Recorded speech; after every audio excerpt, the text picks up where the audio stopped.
All right, so today we are kicking off with Nancy Main, who is the director in Brookville.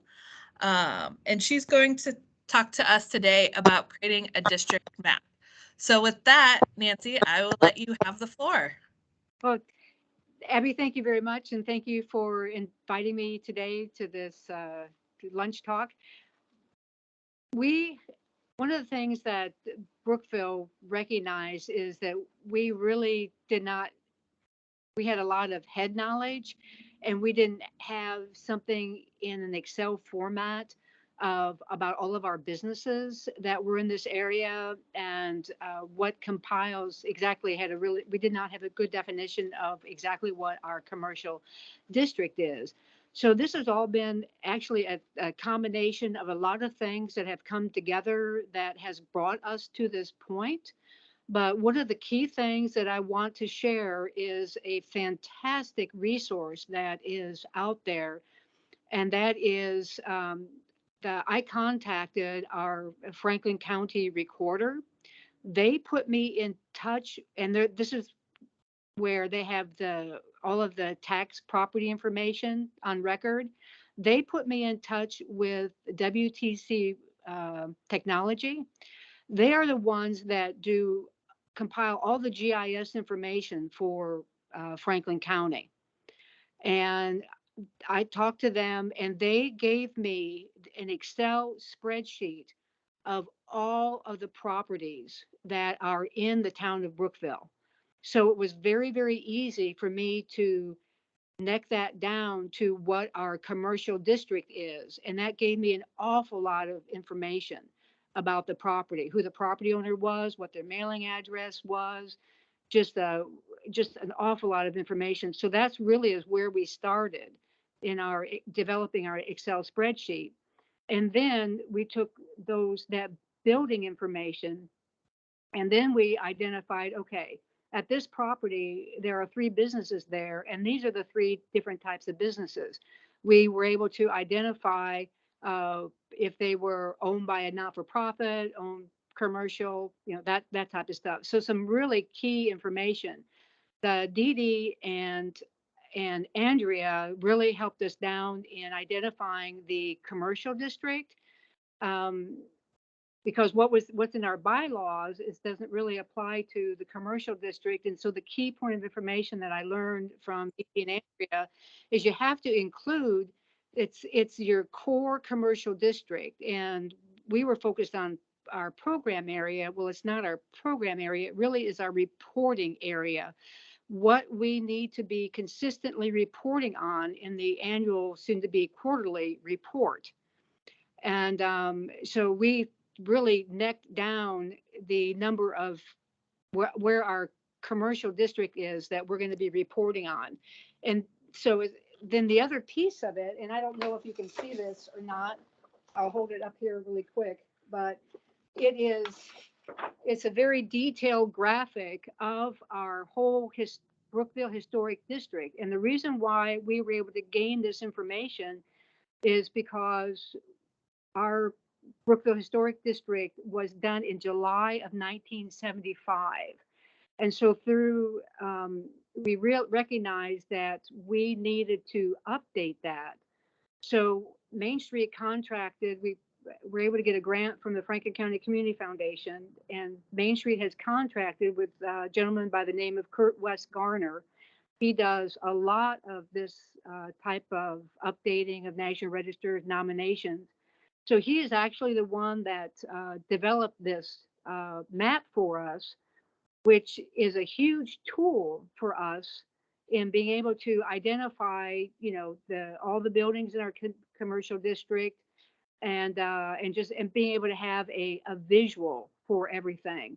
So how we're promoting this is, actually we have a board meeting tomorrow, so we'll be sharing this. This is all new and fresh, right?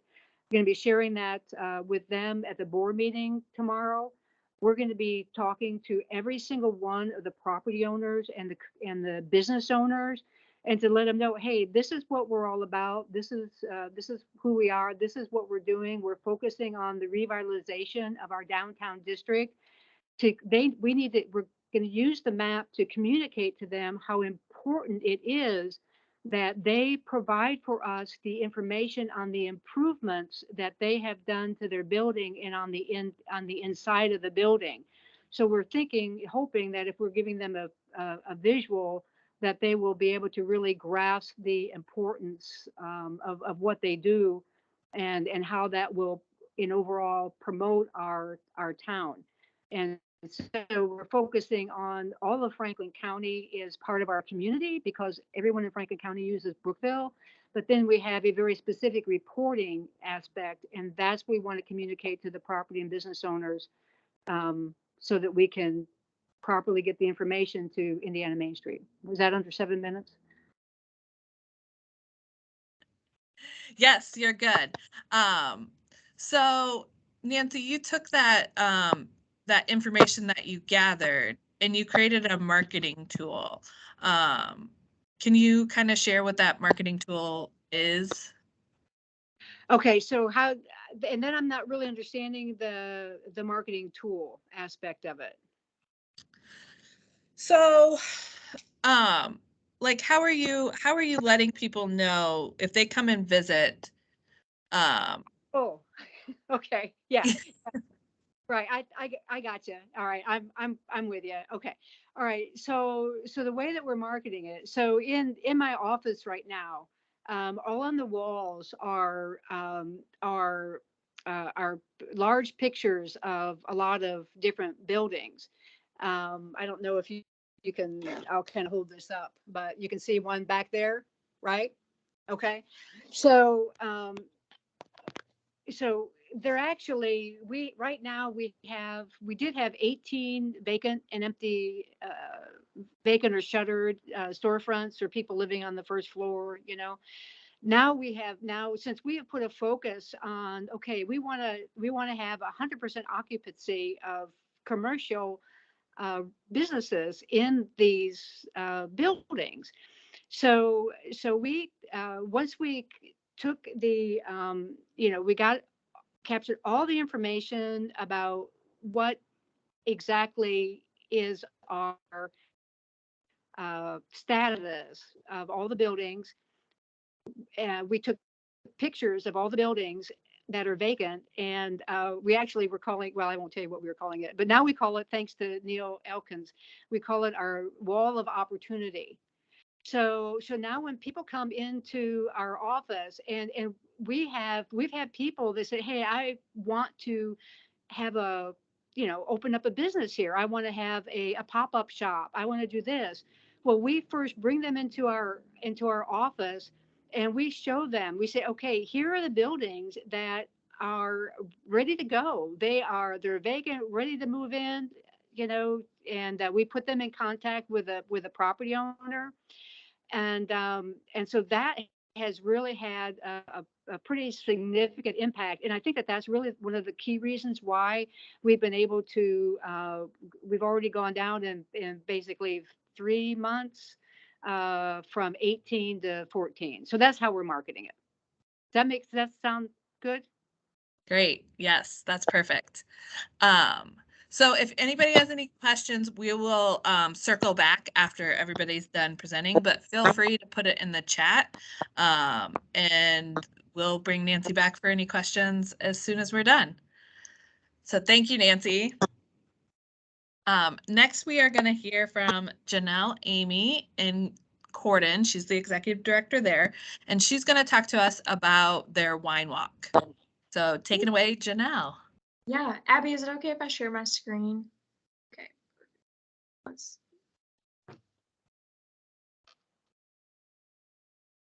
Okay, so I just created, can everybody see this? I hope so. Okay, so I just created a brief little PowerPoint. Like Abby said, my name's Janelle Amy, and I am the executive director for Main Street Corydon. I just started within this role in January, so I am brand spanking new, but ready to just continue to run full steam ahead. So one of our very first events that we did this year, we do it annually, is our wine walk, and we do it in the spring. So as you can see here, we created a logo this year to kind of create a universal branding image, just to keep everybody in the loop of when they see this, they know that it's a Main Street Corydon event, and we'll continue to utilize this logo within the years ahead. So just a little bit of some history of this event. Like I said, it happens every single year. I was fortunate enough that this was my first year helping to put it on.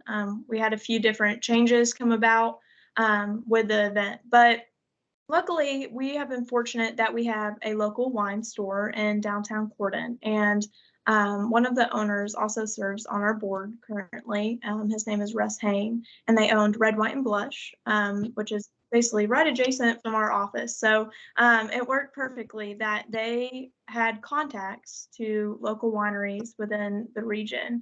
And obviously, as a Main Street organization, we had the contact with the business owners. So it was kind of a perfect storm.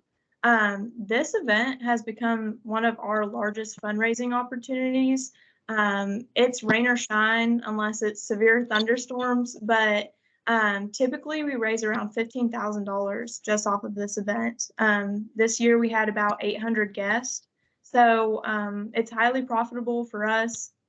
It's fairly simple, just some communication and getting ready to plan ahead.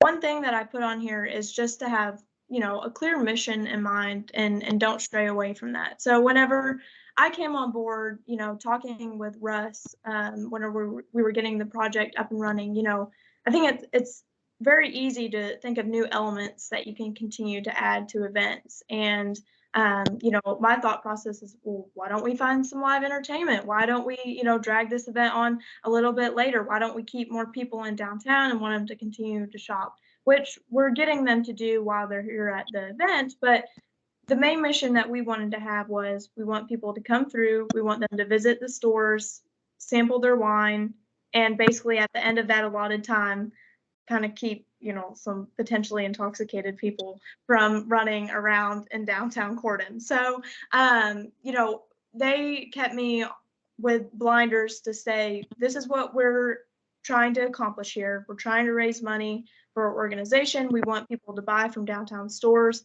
and not to stray away from that. So that's why I think this event goes over so well. It's not one of our larger festivals that can potentially continue to escalate, and it's highly profitable for us. So a little bit of a breakdown on what exactly we do. So you can see here's one of our flyers that we distribute to get people to sign up. So we do 2 ticket types. This helps just to kind of help with the general flow of the event as well. So we do VIP ticket sales that start, gets them entry at a 1:30 start time. They get a free wine glass and a little wine holder bag. It's a 6-bottle wine bag. And then we do a general admission, and that starts at 3 p.m. We'll say that they get a wine glass, but they may or may not get a bag. Our VIP tickets always sell out. This year we increased the price just by $2, and still they sold out fairly quickly. So we only did 400 VIP tickets. And they go fast. So people wanted to get in and have potentially a longer time to sample their wines, and just a huge draw for us. So within the next years, we're thinking about adding even more incentives with some VIP ticket options and potentially increasing that price a little bit more, and maybe even branching that down into 3 different category groups. So it could potentially raise even more money for us. We have typically around 12 to 15 wineries. This year we had 13. We also had 13 businesses offer to host a winery as well. We do ask that all of our merchants provide a table, chairs, electricity, and enough storage space for about 60 cases of wine. We have not had any pushback on that from our times setting up with it, and usually the merchants are really happy to get people to flow through their stores as well. If a business does not want to host a winery, we also give them the option of being a food stop. So charcuterie boards or anything of that sort, they can kind of highlight on that. I think we had 2 food stops this year within our businesses that didn't think that they'd have potentially enough space to host a winery. Of course, we always highlight all of our restaurants within downtown. This year, 1816 is one of our staple restaurants in downtown Corydon. And for our sponsor of Mainstream Fiber Networks, we had a program set up where they got to sample some appetizers and drinks within the restaurant before coming down and enjoying the wine walk as well. We had about 2 to 3 food trucks, and then we also partner with some different nonprofits so they can do water stations and water tables. So that was Impact 100 Southern Indiana for us this year that provided a water table. Timeline, just kind of breaking it down of how we started planning everything. We set obviously an annual date for our wine walk. So we always do it the second Saturday in April. This year that fell on April 9th. We began preparation in January. So this was basically one of the first things that I did whenever I came on board is we started brainstorming on ways that we can improve this event and continue to get the flow going well. Fortunately enough, like I said, I have 2 solid volunteers that know wineries within the region, and they started reaching out to those wineries in February, and I would contact the business owners to see who would like to participate. My volunteers ordered the bags and cups and wristbands, and that just came out of some of our profits from the event. We utilize Eventbrite for all of our events. It's just an easy way for us to keep track of that online and check them in easily as well. We do also sell just a handful of tickets at our local visitor center, and they're happy to help us with that. So for those that do still want to purchase the tickets in person, they can. And then near the time of the event, we make sure that all of our wineries and business owners have each other's contact information so they can get a hold of each other easily and coordinate where they can set up and that sort of thing. The day of the event, so typically we start this event starts at 1, so we got things up and ready to roll by 10. So it's not one of our early events. I know during Light Up Corydon at the end of the year, you know, we're out there at 6 or 7 a.m. trying to make sure that we have everything set up. So this was a little bit more relaxed. So we have 2 check-in locations just to help with the flow of people. We do one at our farmers market, and then we do the other one at the visitor center in downtown Corydon. This is just kind of a breakdown of how we have our volunteers doing things. And Russ Hain, who owned Red, White, and Blush and helps with the flow of this, has it down to a science in my eyes. So typically we'll have either 1 or 2 people utilizing that Eventbrite app. And basically once people purchase a ticket, it gives them a QR code in which we can scan and get them checked in. And as they're going through that line of people that are waiting to get through, we're also checking their IDs. So they're good to go there. And so they've already been checked in, and then the line will start officially at 1:30. We have 2 volunteers putting on wristbands, so we know that they're participating in that event. And then we have 2 more volunteers on the inside of either the visitor center or the farmers market, putting their event map and other promotional materials that we might have from sponsors or ourselves within those wine bags. And basically it's just a huge assembly line. So we have people checking in, do their wristband, they grab their bag and wine glass, and they're off. They're good to go, and creates a lot less confusion. I know the visitor center gives us a good flow of traffic, but one thing that we utilize at the farmers market is just some caution tape to kind of keep people in line and navigate them through quickly. So just a few tips and tricks that I put on here that we've learned from the years is not numbering your event maps. This year we actually utilized just letters and highlighted specifically that there was no order, because a lot of times if we did in the past number our event maps, we had people leaving locations or not going through the entire stroll and potentially skipping whoever that last business owner was at the end of the map. We also make sure that we're talking to all of our local business owners that want a winery and making sure that they're setting them up in a way that whenever there is a line of people walking through to sample, it's easy to navigate through their store instead of creating kind of a cluster of traffic there. Like I said, we utilize caution tape to get people into access points. We have yard signs to show them when their check-in and time zones start. So if you don't have a VIP ticket, you don't get to start at 1:30. You have to wait to check in at that 3 o'clock start time. And that really, really helps with the flow of traffic, and people aren't upset if someone gets to start sooner, or, you know, getting kind of that confusion there as well. And then we also this year highlighted some opportunities for our guests to donate to our organization. So highlighting, saying, hey, do you want to see more events like this? Well, you know, donate to your local Main Street organization. And we just had a QR code there for people to look into that. So that was a great opportunity for us, and we were able to generate even more money off of the event as well. And then, of course, the marketing of the event is huge. So I made sure that I was going around taking pictures of all of our guests attending, some of the wineries, and that really helped. And I think it'll continue to help within the years ahead if we can continue to utilize these photos.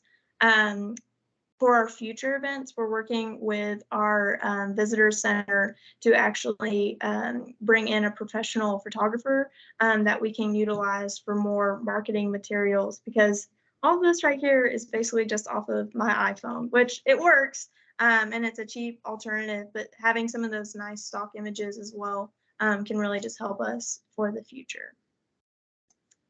And then if you have any questions or just want to talk about this event more, you can feel free to contact me at any time. Like I said, my name's Janelle. I'm with Main Street Corydon. That's my email address. And then you can feel free. I put my cell phone number on there because that's usually the easiest way to contact me. Feel free to call or text, or just shoot me any questions that you guys have. Great. Thank you, Janelle. And I saw we did have some questions come in the chat, so we'll circle back to those. Next up, we have Brooke Vanderpool from North Manchester. So the organization is Manchester Alive. And she's going to talk to us about starting a Second Friday event. We have a lot of organizations who have a long-standing, last Friday, first Friday, but we have some that are maybe thinking about starting it. So they're just getting started. So she's going to talk to us about it. So I'll let you have the floor, Brooke.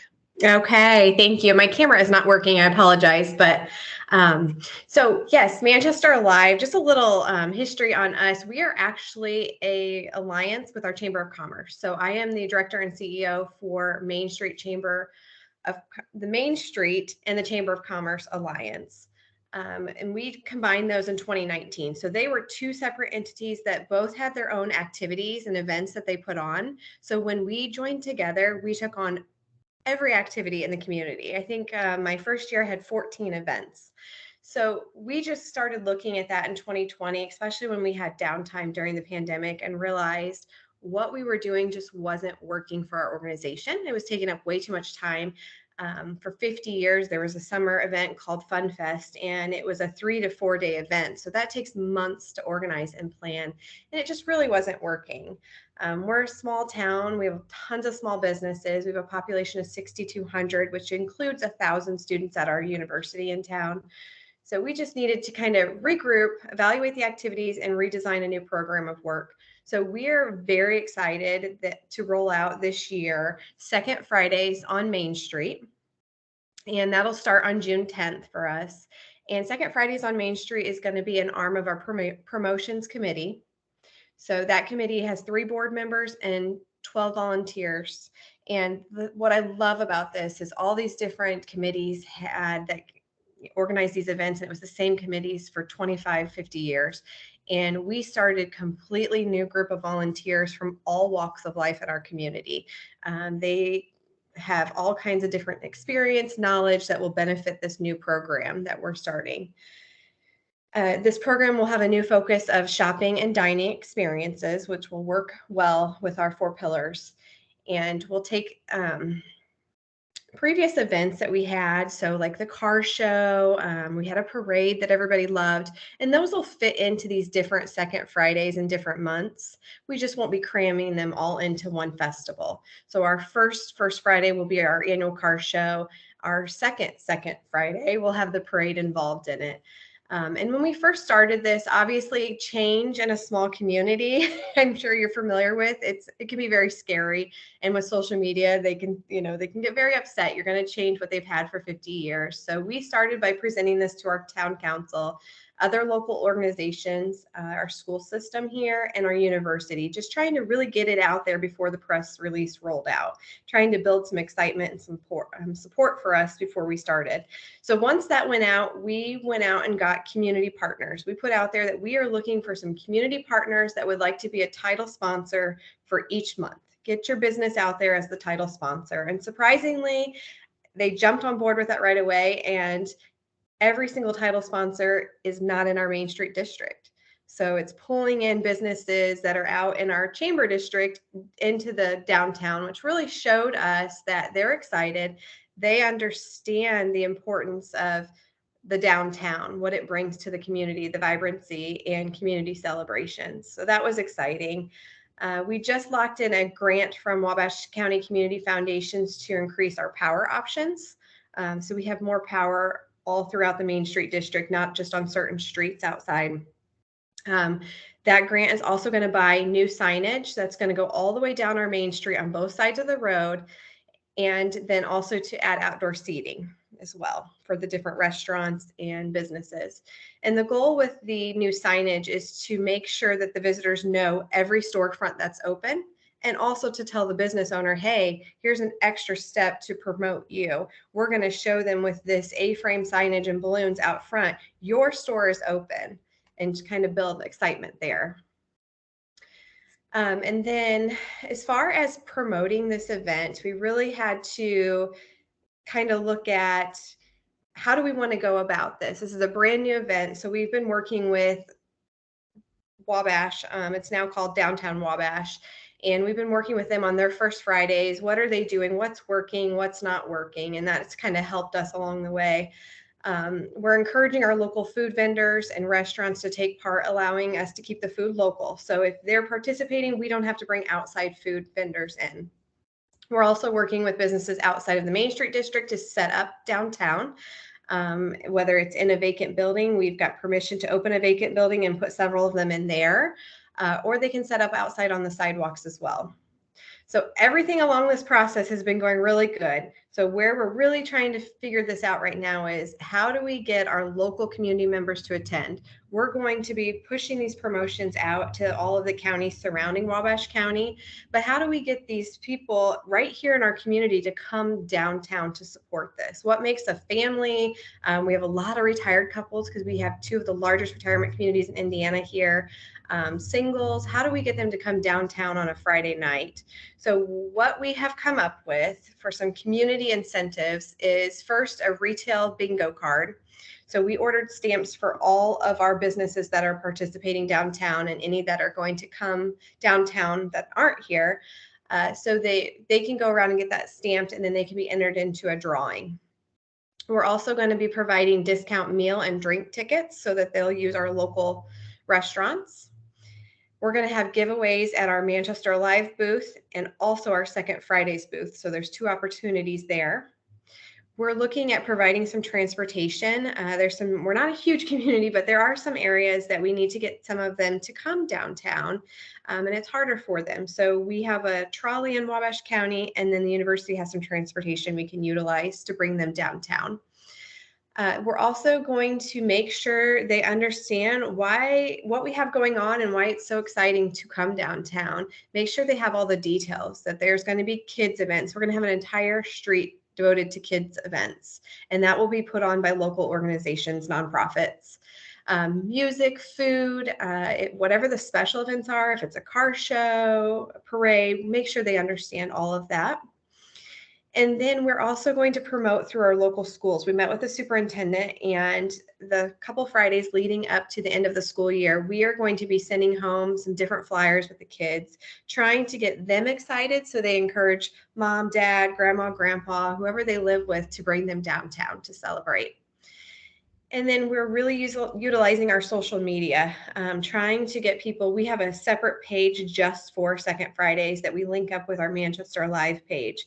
And we are doing things on that page to get people to share a post. to give their opinion, asking them, are you excited? What are you looking forward to? What would you like to see at the October event? Just trying to get them to participate. And when they participate, their friends see it, and then often they participate as well, which is nice. And then the other thing is getting people talking. Being a small community, information shares quickly, whether it's in the bank lobby or at the hair salon. So we want to get people talking. So we needed to get some Second Friday ambassadors. So we started from day one, meeting with town council and different organizations and getting them on board. Then we've went to other smaller groups. Like we have a couple walking groups that meet in the mornings and walk every day, rain or shine. And so we met with them and, made them feel important and excited about this so that they're sharing it out there. We also did it in our local coffee shop with the groups that meet. We sat down with them and built some excitement there as well so that they're sharing it. And then also we have started doing video interviews on our social media about Second Fridays. So we have taken individuals all around the community and we have asked them if we can interview them about what they're looking forward to with Second Friday. So they're actually talking, so it's coming from them, and that has been great. So that's been our individual incentives to get the community to come down. And then we're also doing our business incentives to participate, because in the past, we've thrown events like retail shopping events, holiday open houses, and it has been hard to get some of our small businesses to open their doors, do sidewalk sales, participate. And so we have been going door to door with invites is how we started it. We made sure they knew about it before it got out in the press. And then we went the next 2 weeks later, we went back around to all of them and provided a flyer of why they should participate and what we are going to do for them. So a whole list of what Manchester Alive is going to do, whether it's putting it in the paper, social media.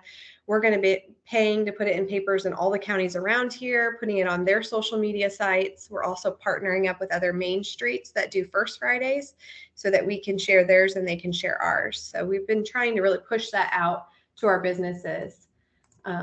And then other than that, I wanted to share, see if it'll let me do it here. It's giving me trouble.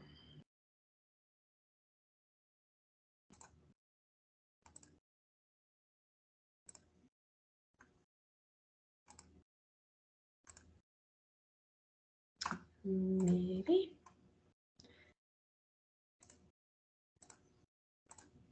Can you see this flyer?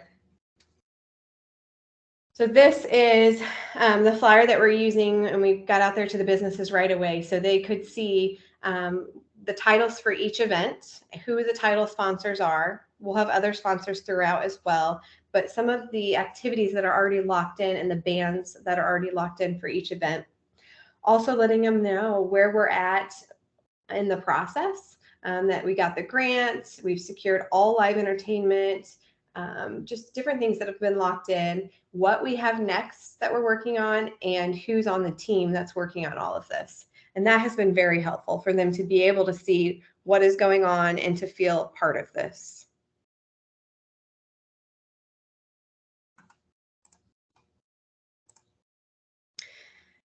That's what I have on our Second Fridays. Great. Brooke, one question before we move on. When you and I and Allie met, the one thing, and you kind of touched on it a little bit, but the one thing that I thought was very collaborative is you are working with the other local Main Streets in your community to coordinate dates. Can you kind of talk about how you went about doing that? Yeah, so we met with, it was Wabash Marketplace. It just became Downtown Wabash. They were one of them we met with. We met with, different areas. Roanoke does an event similar to this. We met with them and kind of just went over, what are they doing? Is this a good idea that we want to move to this? And we've really just found that this is working great for them, and for them it's getting their businesses involved more, which we didn't have that. When we're shutting down streets and just throwing these festivals, it wasn't inviting these businesses, small businesses, to participate. And so like downtown Wabash, you see all their businesses are open. If they're not downtown, they're setting up a booth on the sidewalk or in the street. And we wanted to do that. And so they have really helped mentor us and walk us through these steps. Often I'm reaching out to them, whether we need to figure out if we can get a liquor license, what we need to do. So I'm reaching out to them to kind of guide us. And then through that process, we have worked out this cross promotion that we're going to do on social media. So we have one of our volunteers, he actually does marketing for a living. So now he'll step in, so it's not completely on my plate, and he'll work with them on what type of promotions they want to do. Great. Thank you, Brooke. And same thing, there's a couple questions that came through, but we'll follow up after our final presenter today, who is Austin Sims with Madison Main Street, and she is going to talk about Girls Weekend. So take it away, Austin. Yeah. Hi, Abigail. Thank you for asking me to talk about it, and hi to you all. Madison Main Street, I'm Austin Sims, Executive Director of the Madison Main Street program. Madison Main Street has had the Girls Weekend event now for 4 years. This was our recent 4th year anniversary of this event. It was inspired by, I believe, Holland, Michigan's Girls Weekend event. And then from there, it's kind of developed and added a lot of details and layers since then. We're still fine-tuning the event because I believe after 4 years, there's still a lot that you can learn, and especially having 2 years of that event through the thick of COVID, we changed a lot of the ways of our perspective for that event and how we can still hold it and shop no matter what. For this event, we formed a subcommittee underneath of our promotions committee. So our promotions chair pulled together about 10 extra volunteers.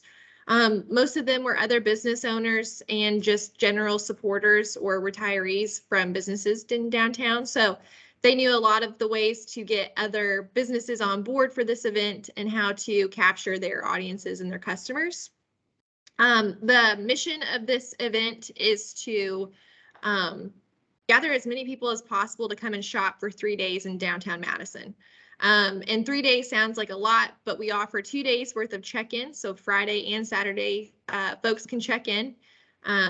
A Girls Weekend ticket purchaser will receive a golden ticket that lists all of the participating businesses that have promotions or events going on that are either exclusive for ticket holders or will provide them with some kind of discount or promotion for going there, and they receive a stamp.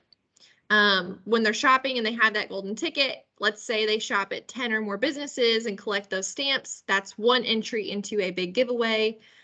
15 or more stamps is 2, and so on. And we even had folks that shopped with over 20 businesses and they had 3 entries into a big giveaway. And the giveaway isn't just fun things and retail items from the stores. It's also, we try and capture like a stay, a thing, an experience within downtown Madison to pull them back. So for example, this year we had 270 Girls Weekend ticket purchasers that came to Madison, and they either stayed for 1 day and overnight and shopped, or were here for just 1 single day. But we hosted either hospitality Friday and Saturday for check-in, and then Sunday we host a brunch for our highest level ticket purchasers. So for example, someone had the option to have a $75 Girls Weekend ticket this year. That included a swag bag with items from 30 different businesses. So participating businesses said, I want to throw together like a little bundle of candy. We said it had to be a thing. It couldn't be paper this year. We're still learning that, not just to come in and shop, because that's what the golden ticket is for. But each ticket purchaser would get their swag bag, their shopping bag, and then little goodies or items, hopefully to pull them back into the other stores they could shop with. Like I said, we had about 42 businesses this year, and each year it's increased. So to be on the golden ticket, a business has to offer something, whether it be a come in for your free gift, come in for a 10% discount, come in for a Girls Weekend yoga in the morning here, discounted rate, come in for your chance to win a prize if you spin this wheel. It was a lot of fun. We even had some businesses that had some surprise gifts for people, and they really ran with it this year. But again, the whole mission of it is to get people to shop. And so this year we had a lot of free items. So one thing we learned, I guess, the takeaway is we had so many free items that businesses wanted to give to the ticket holders that some of the ticket purchasers were a little confused. They didn't think they had to make a purchase to get a stamp. That's another key part, is you have to make a purchase to get a stamp. So all of that being said, we had a number of sponsors that cover our income for that event initially. So sponsors will cover the swag items that we do have to purchase, like those bags, t-shirts, things like that, and rental facilities for the hospitality sites. And then our expenses are typically swag that we want to pay for, signage, catering for the brunch on Sunday for ticket holders, printing, and then ticket processing. We actually have a local ticket processing business that doubles as a traveling agency. So they were another key partner in the success of that event this year. They were able to go out and promote specific events. So not only is this a weekend where you can go and shop and you get some really great deals and you bought this ticket to get all this swag and this great stuff, but you could also say, hey, I'm going to literally bring 10 groups of my closest friends and family, and we want to go to Little Golden Fox and do a painting class. So because they were ticket holders, they got a free gift for booking that during that weekend, or they got a discounted rate on a specific sign. And they could book that online. So it was really a really unique process where they could not only just purchase their ticket, but they could purchase an experience with the business as well. And we saw businesses do things really creatively, like hosting a drinks and snacks after hours for shoppers that were like a shipping store. So it was really cool to see them kind of cater to the needs of the shoppers. But again, this event comes around each spring. We always do it the first weekend of March. We feel like that's a really great time. Like someone else mentioned, their event was in April.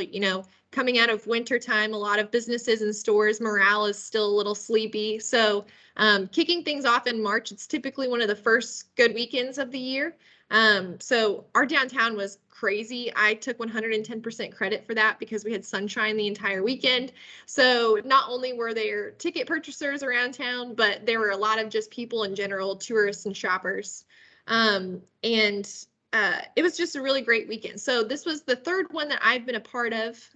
We begin planning for Girls Weekend since it starts the first weekend of March. We start planning in October. Discussion more or less of, okay, the next promotions meeting will be just for this, or a subcommittee will meet in between there. And then we identify volunteers or businesses we want to try and recruit to be a part of it, or remember that feedback from the previous year to start planning. So it's really one of those events that once all the planning and preparation is the most difficult part. And then once the weekend hits, it's just people checking in and shopping at that point. And the brunch is a really great way where even if they check in on Friday or Saturday, the brunch on Sunday is like a send-off. They can drop off their golden tickets with us. It's included with their ticket if they paid that much for it. And it just ties it all together where we can thank our sponsors, provide extra promotional items. And this year we even allowed businesses to do a small, like a casual fashion show in the middle. We called it like a last look. So while they were there for brunch, finishing up, turning in their tickets, saying how much of a great time they had, Betty Jeffries was walking around with items. Scarlet Begonia was walking around as a last look. And we had people that were like, can I still go shop with you after this? And they had extended hours to work with them. So like I said, this is still growing. Our goal next year is to have 300 people come to Madison. So we work closely with our tourism bureau about that outreach past our district and how we can help promote that. And we really worked this year, I think, on the committee really got the businesses to buy into this event. We can say we want to have this shopping event. We're bringing 250 plus people here, but how do we get them excited? So that was another key aspect, was we're doing all this planning, but are the businesses excited for it? And they really picked up on that. We provided us a script of all the other information ahead of time, all the other businesses and what they were doing. And then we ended up doing the drawing at the end, and one lucky lady, she walked away with about $5,000 worth of items. And I'm excited to see her probably next year try again. So let me know if you have any questions. I feel like Girls Weekend is a very popular event. A lot of Main Streets do, but everybody does it a little differently. So that's kind of Girls Weekend in a nutshell. Awesome. Thank you, Austin. Okay, so we will dig into some of these questions. First off, Nancy, how do you capture the store images? Did you take the images with your phone? And then once you have them, how do you store them? Uh-oh. Did we freeze, Nancy? There we go. Okay. There we go.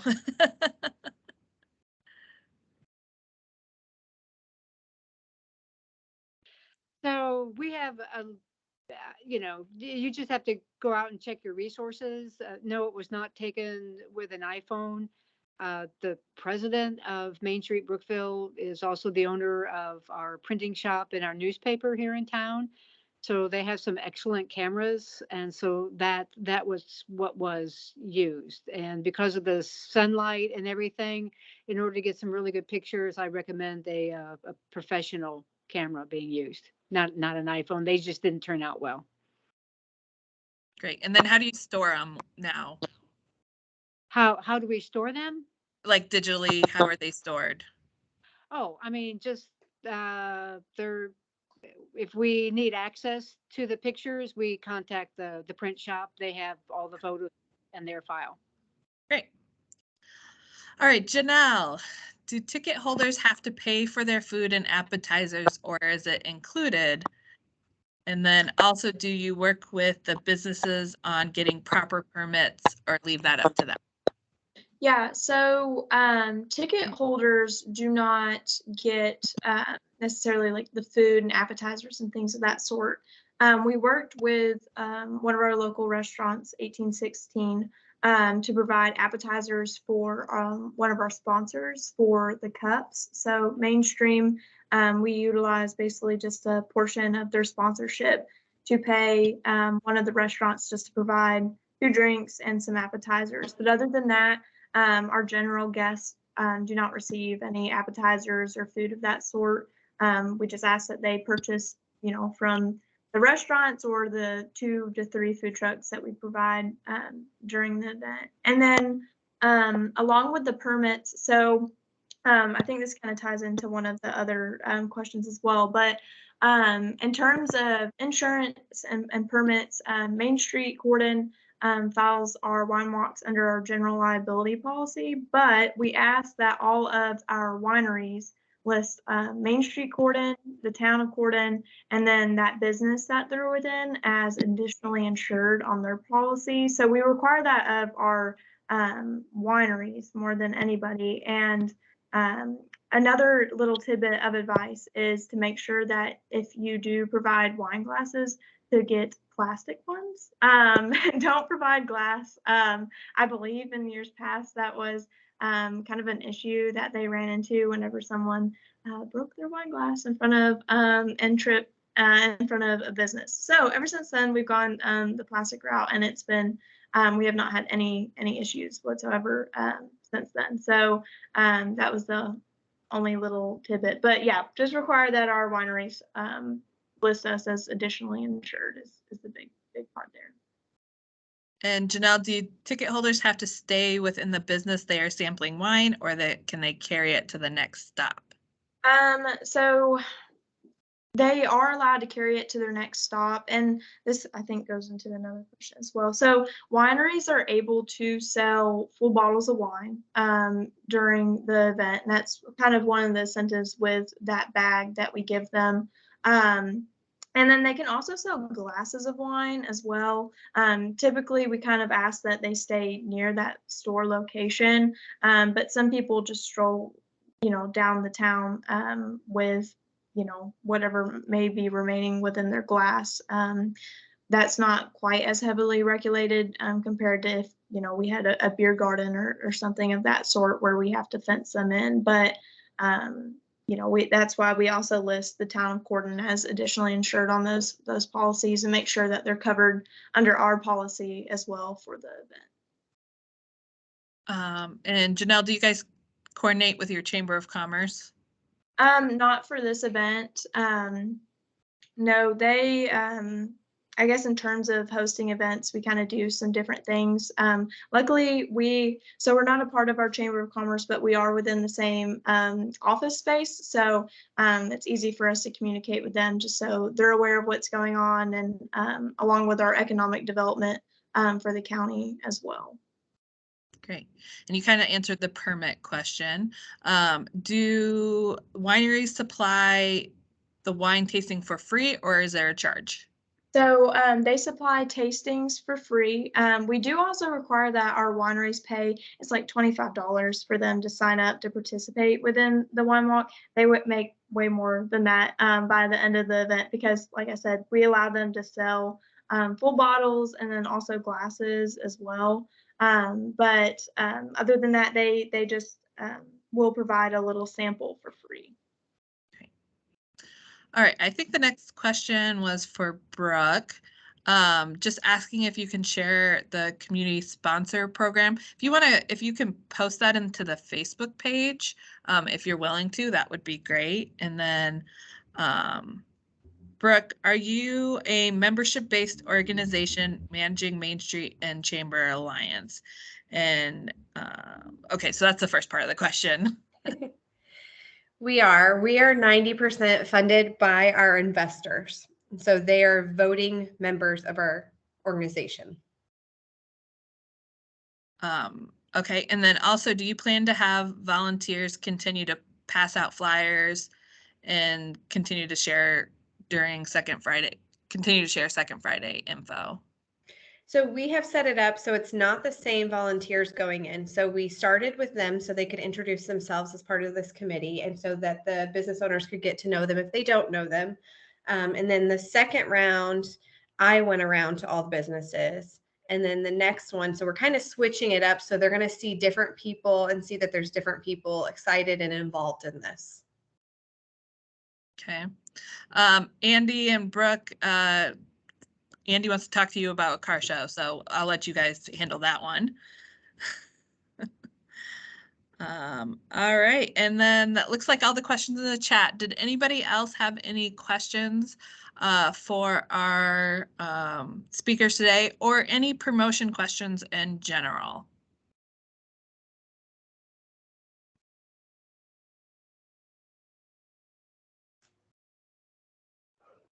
Yeah, I would just like to add one thing about what we did, and with these photos, that's been very wonderful. I mean, just an excellent tool for us. And that is, we had back in November, we had a Celebrate Brookville, which we just wanted to recognize all of the business owners and property owners that have contributed so much to our town over the past 15 years. But at the same time, we took these pictures of our vacant buildings and we asked the people that were there, what would you like to see in that building? And we had some ideas from some shrinkage reports on there, and they got Post-it notes. And I mean, the pictures were actually smothered in ideas of what they would like to see in that building. And that's really has gotten us some good ideas of who we should go out and seek to bring into our town to open up like a second store or something along those lines.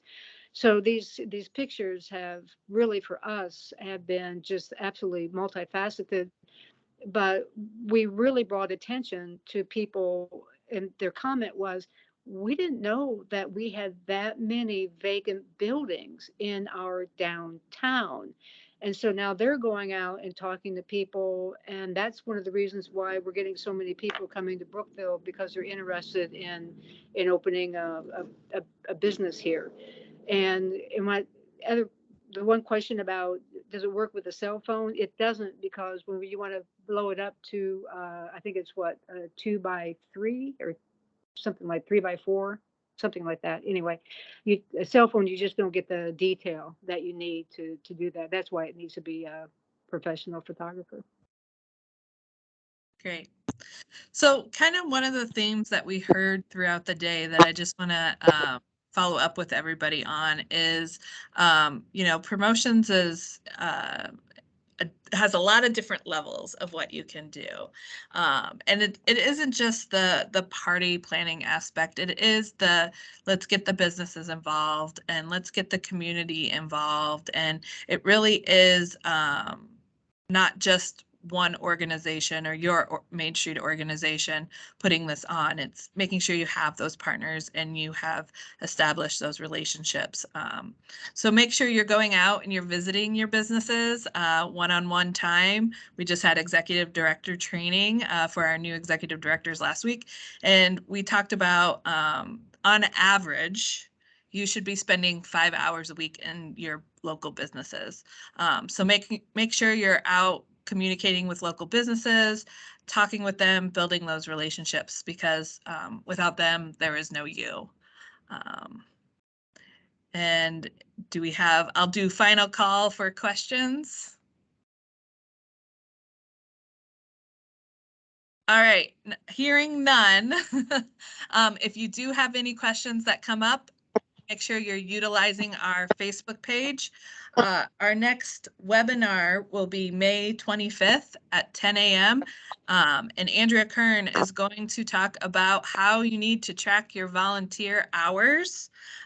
We've noticed with your annual reporting some deficiencies with reporting volunteer hours. So we're going to be talking about how you should be doing that, some tips and tricks, and really so we can report those numbers to National Main Street. And if everybody can just say a big thank you to Nancy, Janelle, Brooke, and Austin, that would be great. And thank you, ladies, for taking the time, and have a great Monday, everybody. Bye. Thank you. Bye. See you at the conference. Yeah.